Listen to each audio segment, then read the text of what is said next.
recevoir la parole de ce matin. Prions pour la parole du Seigneur. Seigneur, nous voulons t'écouter, Jésus. Tenez ton localisme, à travers ton sang, Seigneur. Les alliés, c'est pour le meilleur continent, Jésus. Nous t'aimons la mission, Seigneur, pour le Seigneur, ton royaume, nous t'avons dit tout. Que tu le ressentes. Dans le nom de Jésus-Christ, nous avons expliqué. Amen. Sans plus tarder, j'invite le pasteur pour la parole de ce matin. Acclamons pour le Seigneur.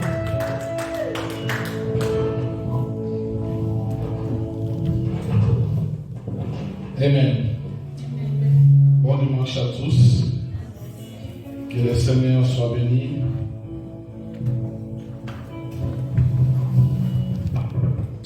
Je vous invite, s'il vous plaît, de lire avec moi la parole du Seigneur dans le livre d'Apocalypse.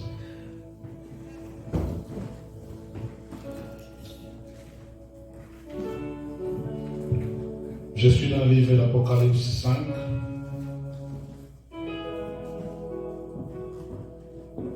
Deuxième verset au 9e verset.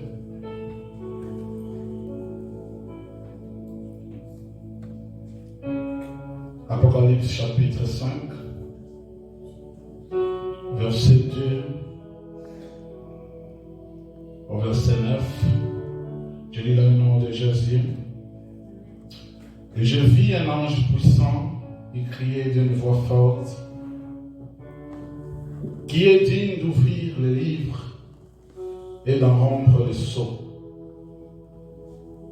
Et personne dans le ciel, ni sur la terre, ni sous la terre, ne peut ouvrir les livres, ni les regarder. Et je plairai beaucoup de ce que personne ne fut trouvé digne d'ouvrir les livres, ni de les regarder. Et l'un des vieillards me dit: ne pleure point. Voici les lions de la tribu de Juda, le rejeton de David a vaincu pour ouvrir les livres et ses 7 sceaux. Et je vis au milieu du trône et de 4 êtres vivants, et au milieu des vieillards, un agneau qui était là comme immolé. Il avait 7 cornes et 7 yeux, qui sont les 7 esprits de Dieu envoyés par toute la terre. Il vint et il prit le livre de la main droite de celui qui était assis sur le trône.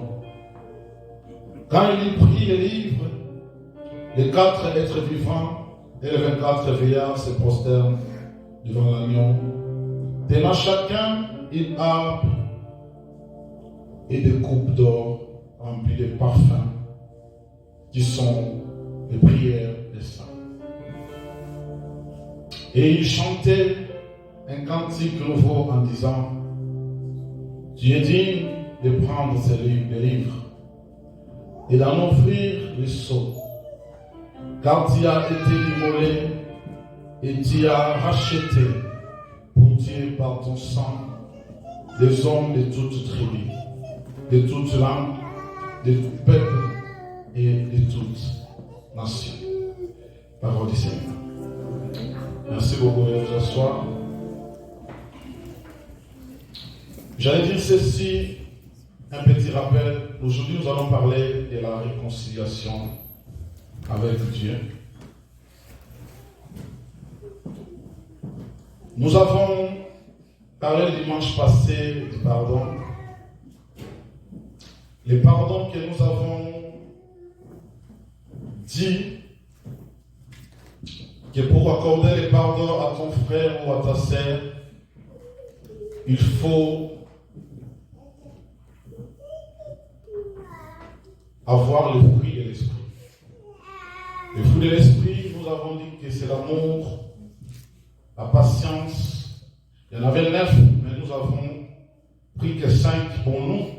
nous avons trouvé que c'était important que les gens puissent avoir cela pour accorder, pour demander pardon, bien accorder le pardon à ton frère. Nous avons parlé de l'amour. On ne peut pas dire qu'on a pardonné à son frère si on pose des actes qui sont contraires à l'amour. L'amour supporte tout, l'amour pardonne tout. L'amour est contraire à la haine.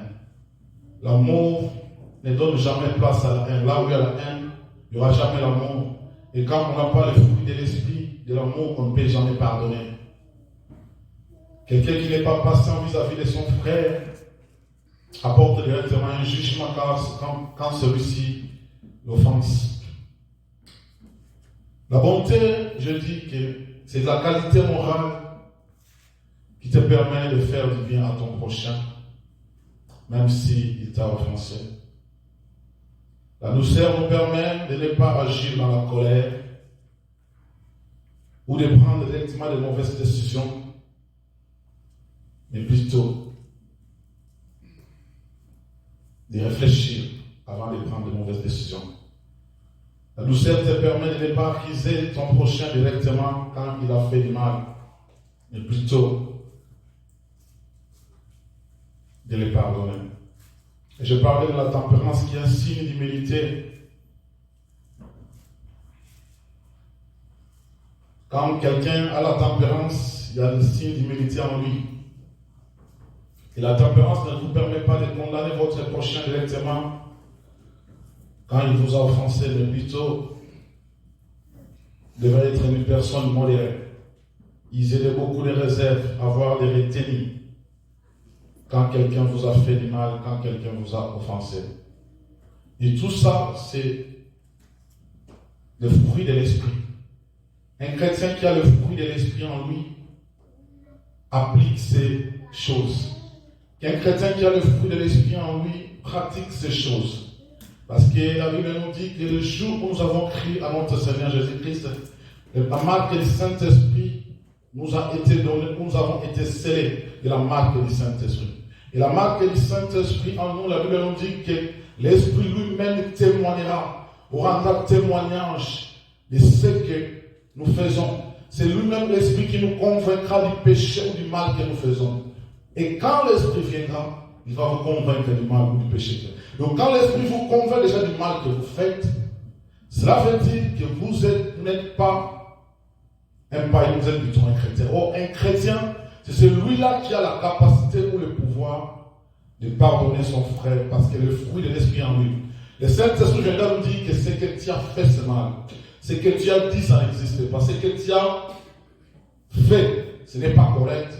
Et le Saint-Esprit qui nous convainc nous pousse directement à pardonner.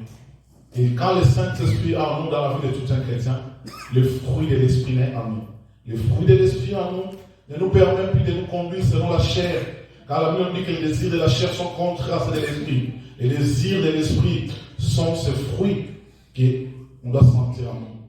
Le soubassement de la vie chrétienne, c'est l'amour. Celui qui n'a pas l'amour, comment il verra Dieu? Celui qui a l'amour, qui n'a pas l'amour, comment il dira qu'il a Dieu en lui? Celui qui n'a pas l'amour, comment il peut pardonner à son prochain ou à son frère? Il sera difficile pour vous de pardonner parce qu'il n'y a pas l'amour en vous. Donc, ce sont ces 5 fruits que j'ai jugés utiles de communiquer à l'église le dimanche passé. Enfin, en appliquant cela, nous pouvons pardonner à notre frère ou accorder le pardon à ton proche. Je pense que j'ai pris, si mon mémoire est bonne, 4 dimanches où j'ai parlé du pardon. Les 5, si ma mémoire ne me trahit pas. Je disais qu'on ne peut jamais parler de la réconciliation sans parler du pardon. Le pardon précède toujours la réconciliation. Pardon. Le pardon précède toujours la réconciliation.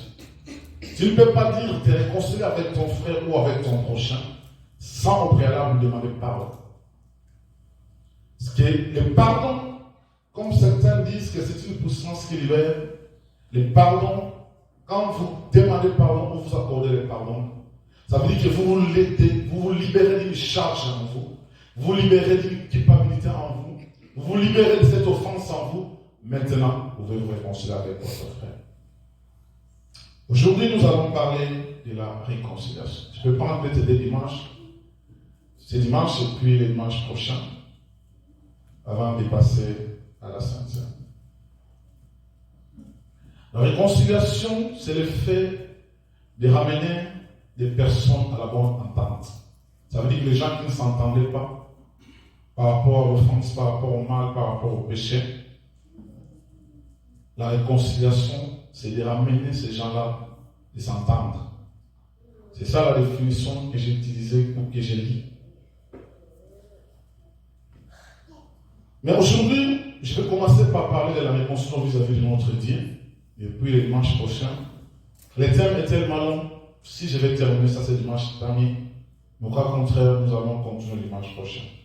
La réconciliation avec Dieu aujourd'hui. Et le dimanche prochain, nous allons parler de la réconciliation avec son prochain. Au commencement de ce monde, Dieu créa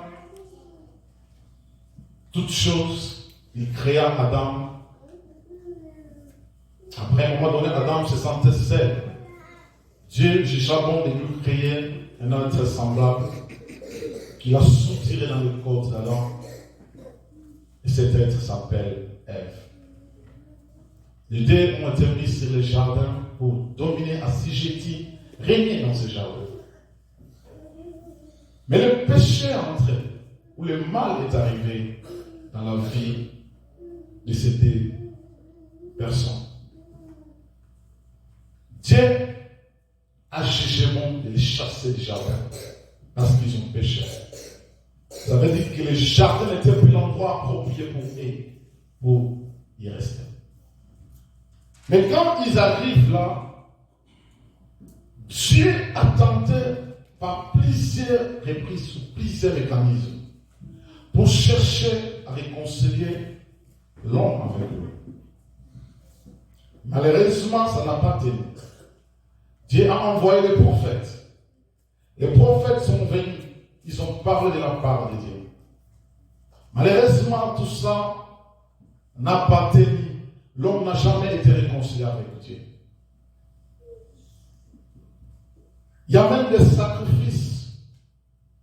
Je parle pas même des sacrifices, je parle d'abord de loi. Le grand prophète Moïse est venu. Dieu regarde ces peuples rebelles, ces peuples désobéissants, ces peuples pécheurs. Dieu dit, il faut que je mette en place un mécanisme qui va permettre à ces peuples d'être dirigés, conduits par les lois qu'on appelle les 10 commandements. Les 10 commandements mis en place, même les 10 commandements posent aussi ses limites. Parce que pour être réconcilié vis-à-vis de Dieu, vous devez commencer à respecter et obéir du premier au dernier commandement. Mais la Bible nous démontre que c'était difficile pour ce peuple d'obéir à tous les commandements, ou de vivre, ou de marcher selon les 10 commandements.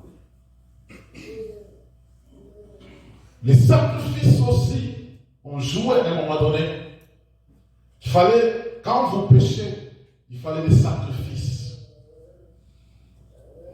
Il y avait des sacrificateurs qui devaient prendre les péchés du peuple pour aller présenter à Dieu. Mais tout ça, ça n'a jamais aidé, ou ça n'a jamais été pour facile de réconcilier l'homme et son Dieu. C'est pour cela, dans le livre de l'Apocalypse, quand même de lire, nous dit ceci. Ni sur la terre, même dans le ciel, et sous la terre, personne ne peut s'élever pour ouvrir ses livres et rompre les sceaux. Les anges étaient là. Les 24 vieillards étaient là. Personne ne pouvait prendre ces risques. Personne ne pouvait se dire qu'aujourd'hui, moi, Père, j'accepte que tu m'envoies pour sauver l'humanité, pour sauver le monde. Personne. Tous, bien-aimés, les prophètes ont échoué. Les commandements ont posé ses limites. Les sacrifices n'ont pas suffi. Dieu regarde dans le ciel. Il regarde sur la terre et sous la terre. Qui peut aller? Qui peut s'élever pour aller sauver l'humanité? Qui peut s'élever pour aller? Que le sacrifice de cette personne soit le sacrifice suprême qui va réconcilier Dieu avec l'homme. Qui? Et dans ce livre de révélations d'Apocalypse, Jean, dans le département, va regarder dans le verset 2, quand l'ange criait d'une voix forte pour chercher la personne digne d'ouvrir les livres et de rompre les sceaux. Le ministère des livres et du sceau, peut-être qu'on en parlera un jour. La Bible nous dit, personne dans les cieux, ni sur la terre, ni sous la terre, ne peut ouvrir les livres, ni les regarder. Et je plairais beaucoup de ce que personne ne fut trouvé digne d'ouvrir les livres, ni de les regarder. L'un des vieillards me dit, ne pleure point. Jean était en train de pleurer. Jean était en train de se poser des questions. Mais il n'y a personne. Il n'y a personne qui fut trouvé digne d'ouvrir les livres et de rompre les sceaux. Il n'y a personne dans le ciel, sur la terre et sous la terre. Personne. Personne ne fut trouvé digne. Mais le vieillard dit à Jean, ne pleure point. Voici les lions de la tribu de Juda, les rejetons de David, a vaincu pour ouvrir les livres et les 7 sceaux. Et je vis au milieu du trône les 4 êtres vivants et au milieu des vieillards un agneau qui était là comme immolé. Il avait 7 cornes, 7 yeux, qui sont les 7 esprits de Dieu envoyés par toute la terre. Il vint et il prit les livres de la main droite de celui qui était assis sur le trône. Quand il prit les livres, les 4 êtres vivants et les 24 vieillards se prosternaient devant l'agneau, tenant chacun une harpe et les coupes d'or remplies de parfums qui sont les prières des saints. Et il chantait un cantique innovant disant, tu es digne de prendre les livres et d'en ouvrir les sceaux, car tu as été immolé. Et tu as racheté pour Dieu par ton sang les hommes de toute tribu. Bien-aimé, toi et moi, de toute langue, toi et moi, de tout peuple et de toute nation. Jean était en train de pleurer pour se dire, mais qui est digne d'ouvrir ces livres? Qui est digne de rompre ces sceaux? Personne dans le ciel, sur la terre, mais sous la terre. Mais le vieillard nous dit, ne point, voici les lions de la tribu de Juda, les rejetons de David, a vaincu pour ouvrir les livres et ces 7 sceaux. Comment il a vaincu? Comment c'est lui seul qui était dit? Parce que les prophètes sont venus, sont échoués. La loi a montré ses limites. Les sacrifices n'ont pas pu réconcilier l'homme avec Dieu. Mais un homme a été trouvé digne. Un homme a été trouvé parfait. Un homme a été trouvé digne d'ouvrir les livres, digne de réconcilier Dieu avec les hommes. Et cet homme s'appelle Jésus-Christ de Nazareth. Et alléluia. C'est celui qui a été trouvé digne. C'est celui que Dieu a choisi. Et c'est lui qui a dit, Seigneur, envoie-moi. Seigneur, envoie-moi. J'accepte d'apporter le fardeau. J'accepte d'apporter le problème. J'accepte d'être humilié. J'accepte d'être crucifié. J'accepte de sacrifier tout. Enfin, de réconcilier ces gens avec toi. Alléluia. Bien-aimé dans le Seigneur, Christ, quand il vient sur la terre, c'est pour cela que Dieu dit qu'il a tant aimé le monde qu'il a décidé d'envoyer son Fils unique. Afin que quiconque croit en lui ne périsse point, mais qu'il ait la vie éternelle. Alléluia. La première mission de Christ, c'est celui de sauver l'humanité. Mais c'est celui aussi, ou celle aussi, de réconcilier l'homme avec Dieu. L'unique Fils de Dieu, c'est lui qui a été trouvé digne dans les cieux. Les anges étaient là. Les vieillards étaient là, les 24 vieillards étaient là. La Bible dit que chaque jour, leur prière, c'est de glorifier, d'adorer Dieu. Mais qui a pu lever sa main? Qui a pu décider? Quand Dieu voulait choisir quelqu'un, que cette personne se donne pour l'humanité, que cette personne soit sacrifiée afin que le monde soit sauvé et réconcilié avec lui. Personne.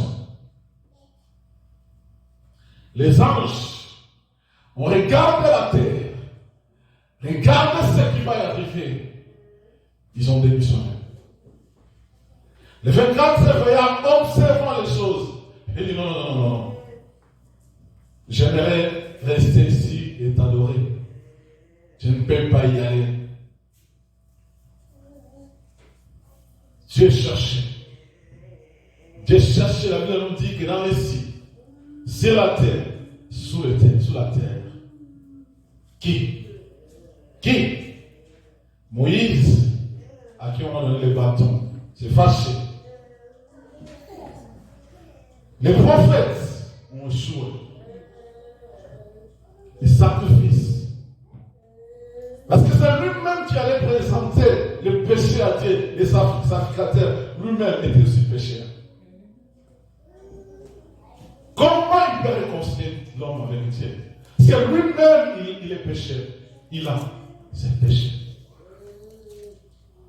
Donc, il fallait chercher celui qui était sans péché, sans tache, sans défaut, afin que celui-là descende pour sauver l'humanité et réconcilier l'homme avec Dieu. Ce qui a coupé la relation entre Dieu et l'homme, c'était le péché. Le péché qui a entré Adam et Ève, c'est cela qui a causé que l'homme puisse se séparer de Dieu. Parce que j'ai dit au début de ce message que le pardon, pour qu'on parle du pardon, il faut qu'il y ait offense au péché. Le temps qu'on a péché, on a offensé Dieu, on pouvait demander pardon. Le péché était pardonné. Mais que l'entente de Dieu entre hommes puisse être amenée comme intacte, il fallait seulement qu'il y ait un sacrifice. Que cette personne soit là. Quand nous avons péché et que nous avons demandé pardon. Mais quand Dieu regarde l'homme, Dieu est apaisé. Alléluia. Dieu est apaisé. Quand Dieu regarde le sacrifice, quand Dieu regarde le sang, la colère de Dieu est apaisée. Il reconsidère l'homme autrement. Il ne voit pas l'homme comme il était auparavant. Parce qu'il y a un homme qui a été trouvé digne pour toi et pour moi. Il s'appelle Jésus-Christ de Nazareth. Alléluia. Cet homme, c'est lui qui Mais comment l'homme est réconcilié avec Dieu? Je soulève 3 points.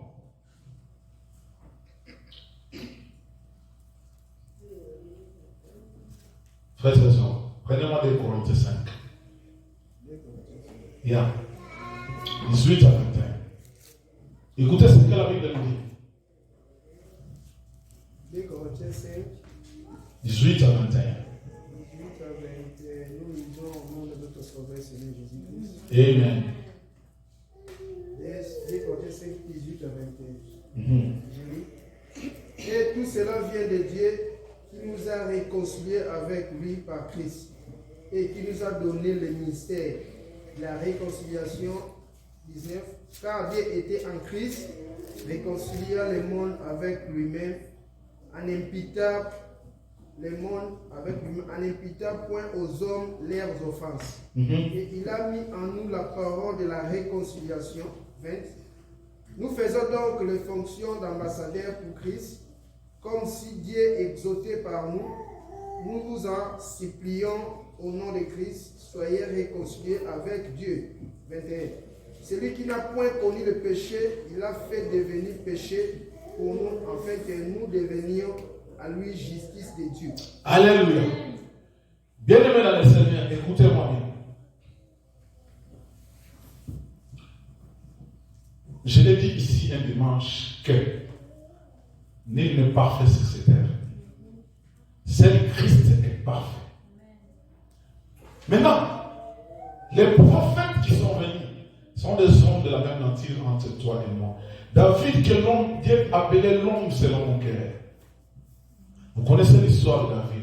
Si on va suivre l'histoire de tous les grands hommes de Dieu qui ont passé, vous allez vous rendre compte quelque part. C'est quelque chose qui ne va pas. Maintenant, c'est lui qui fit trouver digne pour sauver l'humanité et réconcilier Dieu. Pas le Dieu avec l'homme. Écoutez dans le verset 21, la Bible dit c'est lui qui n'a point commis les péchés. Il a fait devenir péché pour nous, afin que nous devions en lui justice de Dieu. Alléluia. C'est lui qui n'a pas commis les péchés, c'est Christ. Il s'est fait péché pour vous et moi. Et comme il s'est fait péché, le salaire du péché c'est la mort. Cela veut dire qu'il devait passer sur la croix pour mourir. Enfin, de sauver l'homme et de le réconcilier avec Dieu. Bien aimé dans le Seigneur, la mort de Christ, c'est ça la première des choses. La mort de Christ n'a pas seulement sauvé l'humanité, mais a réconcilié l'homme avec son Dieu. Sans que Christ soit mort sur la croix de Golgotha, mais toi et moi, nous ne serons pas sauvés, et toi et moi, nous ne serons jamais réconciliés avec Dieu. Alléluia. Parce que le sacrifice de Christ, la Bible dit que c'est celui qui s'est fait pécher. Il était sans faute, sans péché. Mais il s'est fait pécher pour que l'humanité soit sauvée. Pour que l'humanité soit réconciliée avec Dieu. C'est pour cela que quand Dieu regarde le sacrifice de Christ sur la croix de Golgotha. Bien-aimé dans le Seigneur, il n'y a aucun prophète de la Bible n'a accepté de donner sa vie pour l'humanité. Il n'y a aucun prophète de la Bible qui n'a accepté de mourir pour que l'humanité soit sauvée. Mais le seul celui qui a accepté de donner sa vie afin que l'humanité soit sauvée, c'est Christ, c'est Jésus-Christ de Nazareth. Alléluia. C'est celui seul que la Bible nous dit qui fit trouver digne, sans tâche et ni reproche. Mais il s'est fait pécher. Il a pris la place de toi qui étais péché. Afin que lui part à la croix à ta place. Ce sacrifice bien aimé dans le Seigneur. Dieu ne peut pas fermer les quand il regarde cela. Dieu ne peut pas fermer les quand il regarde cela. C'est pour cela que la Bible nous dit, il est monté au ciel, assis aux droites du Père, en train d'intercéder pour toi et moi. C'est là où il rappelle à Dieu, regarde le sacrifice, regarde ce que je fais pour ce peuple. Donc ne regarde plus ce peuple, mais regarde ce que moi j'ai fait sur la croix de Golgotha. Et quand Dieu regarde cela, Dieu ne vous impute plus. Dieu ne regarde plus le péché. Dieu ne regarde plus les mains. Et Dieu est réconcilié avec l'homme. Alléluia. Bien-aimés, c'est pour cela que nous avons la fierté de dire que nous avons crié à un Dieu qui est unique. Il y a plusieurs dieux dans ce monde. Appelez-lui. Dites-lui que je suis un pécheur. J'aimerais que tu passes à la croix pour moi. Tu vas accepter.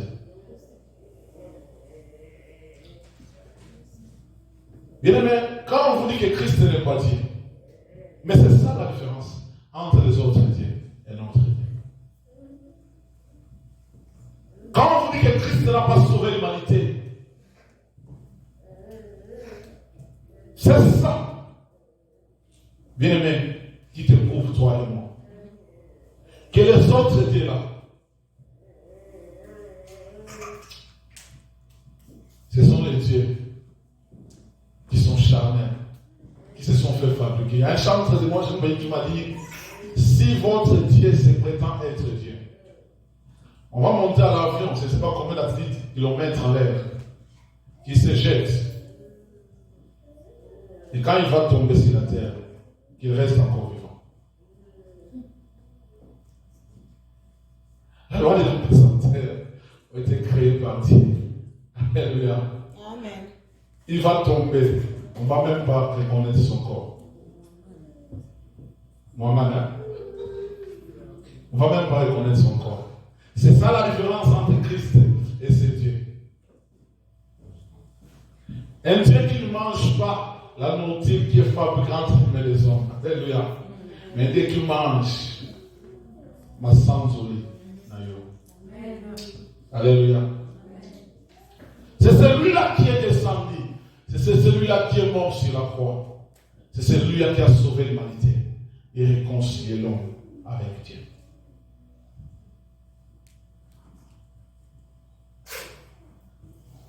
Et tout cela vient de Dieu qui nous a réconciliés avec lui par Christ, qui nous a donné le mystère de la réconciliation. Car Dieu était en Christ et réconciliant le monde avec lui en n'imputant point aux hommes leurs offenses.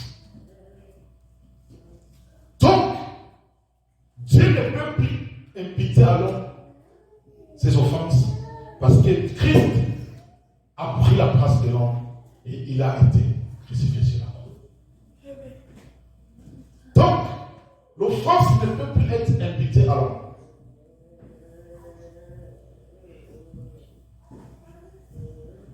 Ça, c'est la première des choses que Christ fait pour que l'homme soit réconcilié avec lui. L'homme soit réconcilié avec Dieu. La deuxième des choses, frère Trésor, prenez-moi Hébreux 9,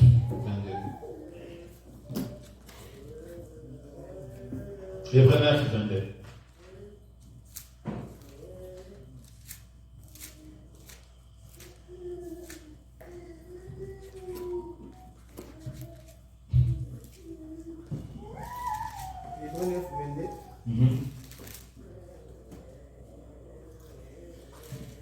Hébreux 9, 22. Et presque tout d'après la loi est purifié avec du sang, et sans effusion de sang, il n'y a pas de pardon. Amen. Merci beaucoup. Alléluia. Selon la loi de Moïse, selon la loi, que tout est purifié par le sang. C'est pour ça que vous allez vous rendre compte que dans les Anciens Testaments, il fallait qu'il y ait le sacrifice des animaux pour qu'il y ait le sang qui va couler, pour qu'il y ait pardon de péché. Mais je vous ai dit que même ces sacrifices-là ont échoué. Pourquoi? La Bible nous dit ceci: l'obéissance fait mieux vaut que les sacrifices. Ça veut dire que même les sacrifices de sang qui ont été faits, bien, mais cela n'a pas suffi pour que l'homme soit pardonné ou réconcilié avec Dieu. Mais la Bible nous dit, cela veut dire que le squelette ou la fondation est restée pour dire que sans l'effusion du sang, il n'y a point de pardon des péchés.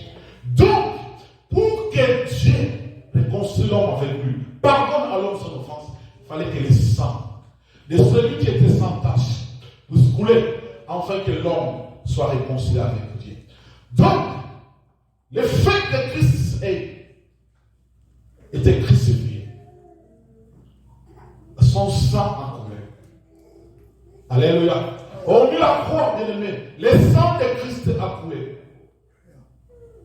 Le sang de Christ, bien-aimé, purifie l'âme, sanctifie la vie de l'homme. Quand le péché ou l'offense va être imputée à l'homme, Christ présente le sang à Dieu. Et quand Dieu regarde le sang, Dieu requiert. Dieu se réconcilie avec l'homme. Parce que le sang de Christ a coulé. Bien-aimé, je disais que la vie de l'homme se situe dans le sang. La vie de l'homme se situe dans le sang. Si on te vide de ton sang, bien-aimé, tu es un homme mort. Et quand Christ accepte que le sang coule pour l'humanité, cela veut dire qu'il donne sa vie pour l'humanité. Il accepte de donner sa vie pour l'humanité, afin que l'humanité soit sauvée. Alléluia. Et le sang et la croix, mais ce sont ces deux actes qui vont réconcilier Dieu avec l'homme. Je parle du salut, mais je parle aussi de la réconciliation. Christ n'est pas seulement venu pour nous sauver, mais pour nous réconcilier avec Dieu. Il est le médiateur entre l'homme et Dieu. C'est pour ça que la Bible nous dit qu'il est le chemin, la vérité et la vie. Il ne peut passer par Dieu. Il ne peut aller par Dieu que par lui. Nous devons passer par lui. Il est le passage obligé. Il est le passage obligé pour que l'homme atteigne Dieu. Personne n'atteindra Dieu s'il ne passe par Christ. C'est pour cela ceux qui disent que Christ n'est pas Dieu. Bien aimé, la Bible, les chercheurs et scientifiques ont approuvé que le seul livre au monde qui est véritable et qui est vérité, c'est la Bible. Il n'y a aucun scientifique qui n'a dit le contraire pour faire le contraire de ce que dit la Bible. Il est le bon qui réunit l'homme et Dieu. Vous ne pouvez pas passer, vous ne pouvez pas arriver à atteindre Dieu sans passer par Christ. Car c'est lui qui vous a servi de pain. C'est pour ça que vous allez vous rendre compte que les gens comme des scribes et des pharisiens, leur ministère ne pouvait pas avancer parce qu'ils sont restés sous la loi. Or, c'est lui qui a créé la loi. C'est lui qui est venu pour accomplir la loi, était là présent avec eux. Mais ils n'ont pas voulu croire en lui. C'est lui qui est venu les libérer de la loi, était là présent avec eux. Mais ils n'ont pas voulu croire avec lui. C'est pour ça que vous allez vous rendre compte qu'ils sont restés figés par la loi. Mais le salut est venu par Christ. Amen. Donc, la croix et le sang de Christ, bien aimé, c'est ce qui nous a premièrement sauvés, mais réconciliés aussi avec Dieu. Pourquoi? Faites raison, Colossiens 20 à 22. Mais écoutez maintenant le troisième fait que cela va donner. Colossiens 1, 20 à 22. Pardon, laissez-moi être à la même page que vous. Allons-y bien. Colossiens 1, 20 à 22. 20 à 22. Yeah. Il a voulu par lui réconcilier tout avec lui-même, tant que ce qui est sur la terre et que ce qui est dans les cieux, en faisant la paix par lui, par le sang de sa croix. Amen. Amen. Continuez. Et vous qui êtes autrefois étrangers, ennemis par vos péchés, par vos pensées et par vos mauvaises œuvres, il vous a maintenant réconciliés par sa mort dans le corps de sa chair, pour vous faire paraître devant lui saint, irrépréhensible et sans reproche. Amen. Amen, frère Trésor. Merci beaucoup, veuillez vous asseoir. Écoutez-moi bien. La Bible nous dit ceci dans le verset 20. Il a voulu par lui réconcilier tout avec lui-même, tant ce qui est sur la terre que ce qui est dans les cieux. Oh mon Dieu. Même les anges, c'est Christ qui les a réconciliés avec Dieu. Alléluia. Amen. En faisant la paix par lui, par le sang de sa croix. Je parlais du sang de Jésus. Le verset 21, il dit, Et vous qui étiez autrefois étrangers, ennemis, par vos pensées, par vos mauvaises œuvres, il vous a maintenant réconcilié par sa mort dans le corps de sa chair. La Bible parlons du sang et quoi? Et des sentiments sur la croix. Ce sont ces deux choses-là qui réconcilient l'homme avec le Dieu. Mais pour quelle objectivité? Écoutez le verset 22. Il dit, pour vous faire paraître devant lui, saint, irrépréhensible et sans reproche. Ah! Mais les l'œuvre de la croix de Christ, sa mort et son sang qui a coulé, réconcilie l'homme avec Dieu et présente l'homme devant Dieu, saint, irrépréhensible et sans reproche. Alléluia. Quand vous êtes présenté devant Dieu, saint, irrépréhensible et sans reproche, ça veut dire que vous avez été réconcilié avec Dieu. Vous avez maintenant la même nature que Dieu, parce que lui, il est 3 fois saint. Alléluia. Vous avez maintenant la nature divine. C'est ça le travail que Christ a fait sur la croix de Golgotha. Pour vous et moi. Regardez l'œuvre de la croix de l'ennemi. Réconcilie l'homme avec Dieu. Et l'homme est représenté devant Dieu par le sang de Jésus. Saint, irrépréhensible et sans reproche. Donc c'est lui qui est représenté devant Dieu sans reproche. Saint et irrépréhensible, bien aimé, il est parfait comme Dieu. C'est pour cela que Dieu, la Bible nous dit qu'il n'aime pas le péché. Mais quand quelqu'un se présente devant Dieu saint, irrépréhensible et sans reproche, c'est celui-là qui est l'ami de Dieu. Alléluia. C'est celui-là que Dieu agrée. C'est celui-là que Dieu reçoit. C'est celui-là qui s'assoit avec Dieu. Mais regardez le travail que Christ accomplit sur la croix. Regardez le sang de Jésus, ce que ça peut donner pour nous, l'humanité. Cela veut dire quoi? Imaginez-vous une femme qui se marie. Alléluia. Une femme qui va au mariage, qu'est-ce qu'on fait? On prend cette femme-là. Je vais utiliser les termes du jour. On prend cette femme-là, on les maquille. On va mettre le maquillage. N'est-ce pas? Voilà, le make-up, merci. On met le make-up sur cette femme-là. Ça veut dire quand vous prenez les photos des jours du mariage, et avant le mariage, il y a des hommes qui n'ont pas écouté la femme. Quand la femme sortait, ils regardent, est-ce que c'est elle vraiment? Parce qu'on l'a maquillée, on l'a habillée, on l'a façonnée. On l'a donné une autre image.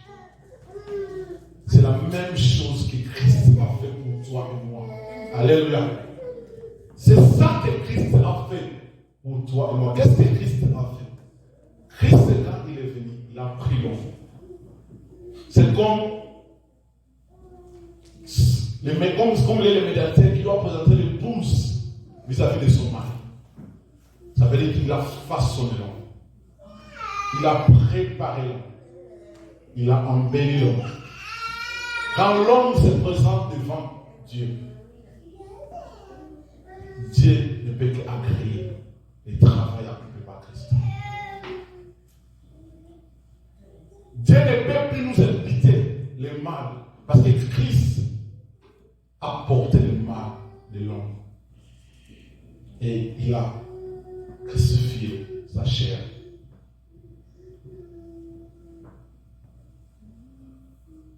Cela veut dire, quand nous apparaissons devant Dieu, Dieu nous regarde de la même nature comme lui est. Quand Dieu nous regarde, il voit en nous la sainteté. Quand Dieu nous regarde sans tache, ni reproche. Il ne sait pas voir là où il faut reprocher à l'homme. Parce que Christ a fait ce travail et il nous a présenté devant Dieu comme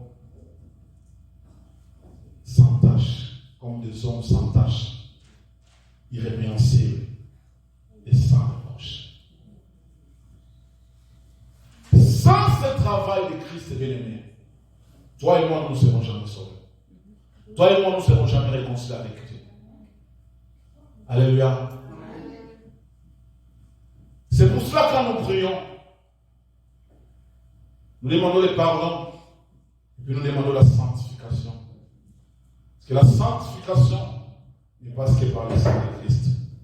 C'est le sang de Christ qui nous a sanctifiés et qui nous a purifiés. Sa mort, c'est la croix, nous a sauvés et nous a réconciliés avec Dieu.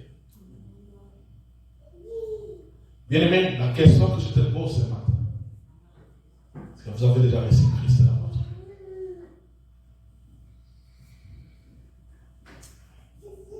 Mais si vous n'avez pas reçu Christ dans votre vie, si Christ n'est pas votre Seigneur, votre Sauveur, ça veut dire qu'il n'y aura jamais la réconciliation entre toi et Dieu.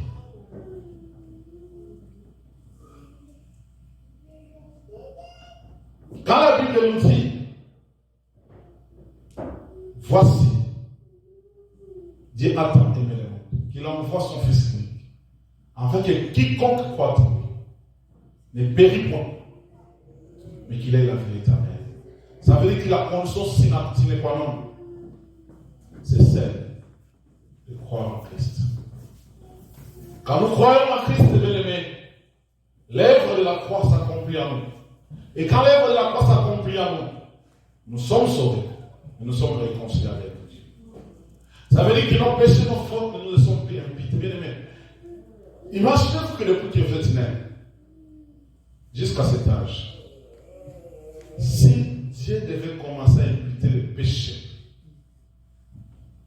sur vous, bien aimé, qui sera sauvé? Personne. Qui sera réconcilié avec vous? Mais parce qu'à un moment donné, tu pries le Seigneur.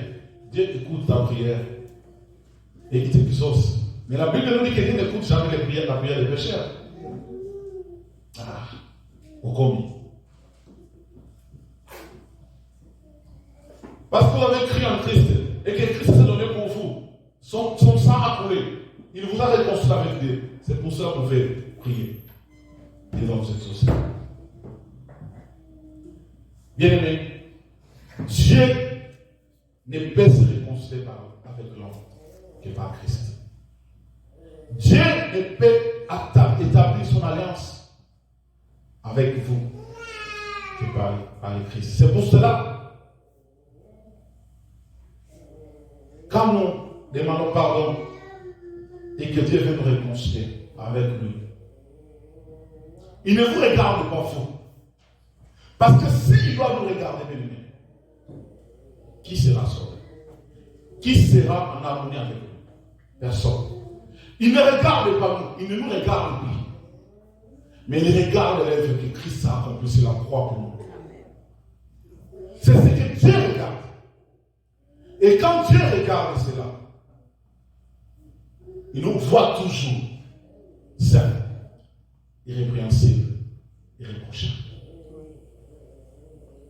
Quand il regarde l'œuvre de la croix, ça veut dire que Dieu nous regarde et notre aide, parce que nous avons été réconciliés. Mais croire aussi en Christ, c'est un autre mystère, c'est un autre enseignement. Croire en Christ, c'est il y a tout. Frères et sœurs, prenez-moi Romains 5, 10. 5, 10.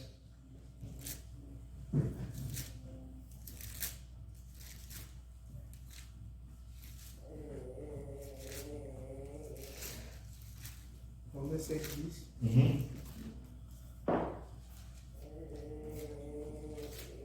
Car si lorsque nous étions ennemis, nous avons été réconciliés par Dieu par la mort de son Fils, en plus forte raison, étant réconciliés, serons-nous sauvés par sa vie.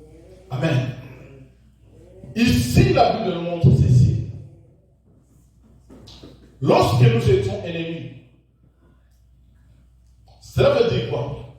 Quand la Bible parle de l'ennemi de Dieu, c'était par rapport à notre façon de vivre. ou par rapport à la vie que nous avons eue avant. Ça veut dire que nous étions dans les ténèbres, nous étions dans la lumière. Les ténèbres et les lumières ne peuvent pas cohabiter. Ça veut dire que nous sommes les ennemis vis-à-vis de Dieu. Mais tout en étant des ennemis de Dieu, Dieu nous a réconciliés par la mort de son Fils. C'est pour cela que je dis que la mort de Christ ne produit pas seulement le salut à l'homme, mais réconcilie aussi l'homme avec son Dieu. C'est ce que Romains 5 dit ceci. À plus forte raison, étant réconciliés, serons-nous sauvés par sa vie. Ça veut dire que par sa même vie qu'il a donnée, nous avons été réconciliés avec Dieu et sauvés par Dieu. Donc, vous voyez quelle est l'importance pour tout chrétien d'aujourd'hui de croire en Christ. Mais c'est quand vous croyez en Christ, c'est non seulement que vous êtes sauvés, mais vous êtes aussi réconciliés avec Dieu. Bien aimé, si nous ne sommes pas réconciliés avec Dieu, ça veut dire qu'il n'y a pas d'attente. Alléluia. Or, deux personnes ne peuvent pas marcher ensemble s'ils ne sont pas en bonne attente. Donc on ne peut pas marcher avec Dieu si lui avec nous, nous n'entendons pas. Comment allez-nous dire que nous allons marcher avec Dieu? Donc, si un chrétien arrive à marcher avec Dieu, ça veut dire cette réconciliation que Christ a donnée à l'homme, ou ce pont que Christ nous sert entre Dieu et nous, qui nous a réconciliés avec Dieu, nous permet maintenant d'être en harmonie avec Dieu. Alléluia. Maintenant, comme nous sommes en harmonie avec Dieu, nous pouvons maintenant marcher ensemble avec Dieu. C'est pour cela que quand je disais la définition de la réconciliation, cette définition nous disait que c'est ramener deux personnes à s'entendre. C'est ce qu'on appelle réconciliation. Donc quand nous sommes réconciliés avec Dieu au moyen de la mort de Christ, nous sommes maintenant en parfaite entente avec Dieu. C'est en ce moment-là que se produit le miracle dans votre vie. C'est en ce moment-là que nous pouvons demander à Dieu. Dieu va nous écouter et Dieu va nous exaucer. Comment si je ne suis pas en entente avec ma femme, je peux lui demander quelque chose. Je ne suis pas en accord avec mon frère Trésor, je vais venir lui demander quelque chose. On ne s'entend pas avec lui, je vais dire frère Trésor, donne-moi ta voiture. Et il va refuser. Il va refuser. Et c'est ça le problème que l'Église reconnaît aujourd'hui. Quand nous regardons nos vies, est-ce que nous sommes en harmonie, en entente avec Dieu? Mais dès que nous ne sommes pas en entente avec Dieu, comment nous allons demander à ce Dieu-là des choses pour qu'il accomplisse ça entre nous? Ça sera difficile parce que notre harmonie a été brisée. C'est pour cela, un chrétien qui est assis dans les choses de Dieu, à chaque fois que nous tombons, nous demandons pardon. Nous demandons que le sang de Jésus nous sanctifie, nous purifie. Pourquoi? C'est quand le sang de Jésus nous sanctifie, nous purifie, nous sommes réconciliés avec Dieu. Et dès quand on nous regarde, il nous voit dans la nature des saints. Et quand il nous regarde dans la nature des saints, tout ce que nous pouvons demander en priant, il va faire quoi? Il va exaucer. Mais dès que nous ne prenons pas cette nature-là, c'est pour cela que je dis, pour ceux qui étaient là le dimanche passé, quand nous avons crié en Christ bien-aimé, nous avons été scellés de la marque du Saint-Esprit. Et le Saint-Esprit en nous convainc du péché. Alléluia. Tous ceux qui sont en Christ bien-aimé sont des nouvelles créatures. Ce n'est plus moi qui vis, mais Christ qui vit en moi. Comme Christ vit en moi, Christ a par le Saint, il était trouvé digne dans les cieux, sur la terre et sous la terre. Et moi, je suis présenté devant Dieu comme saint. Mais sans ce mécanisme-là, je vous assure, nous allons prier, nous allons prier. Mais il est difficile pour nous que Dieu écoute nos prières parce qu'il n'exauce pas la prière des pécheurs.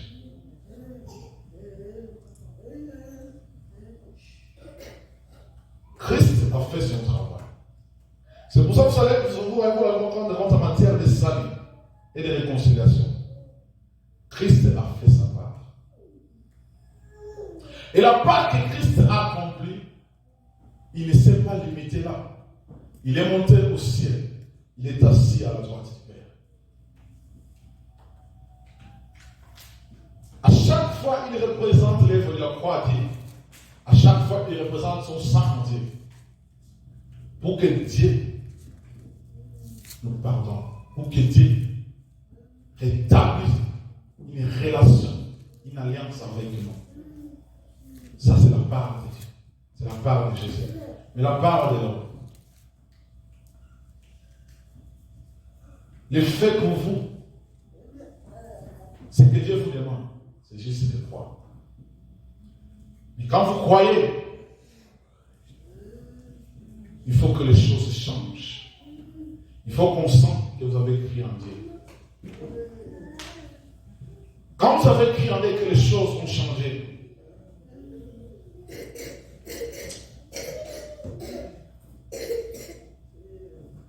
nous ne devons plus vivre la vie de péché. Nous ne pouvons plus continuer à offenser Dieu.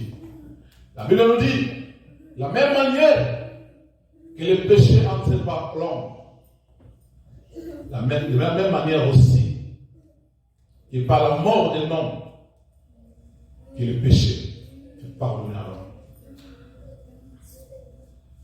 Bien-aimés dans le Seigneur, Dieu, il nous a aimés.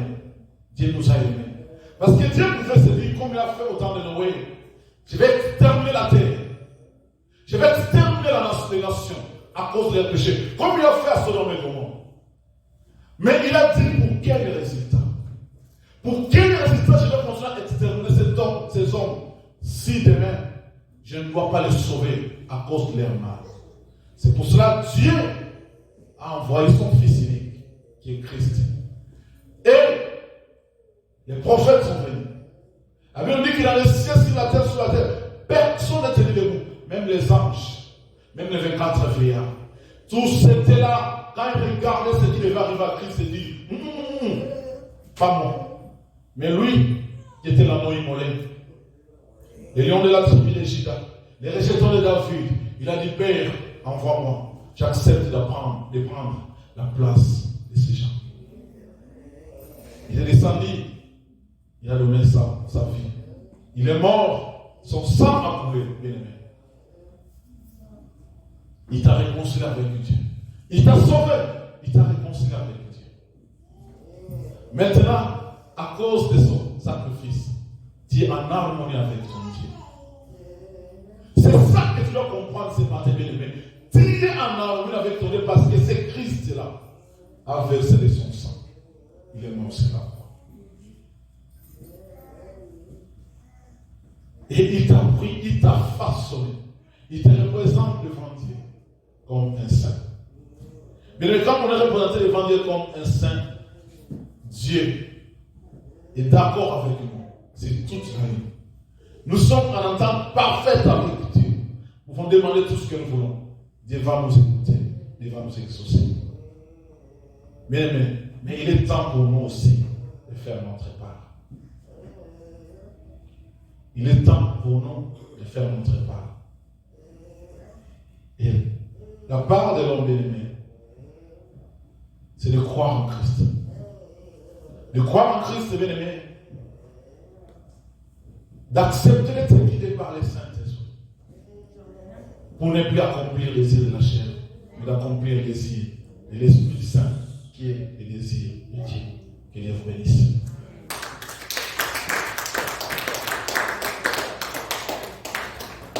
Bien-aimé,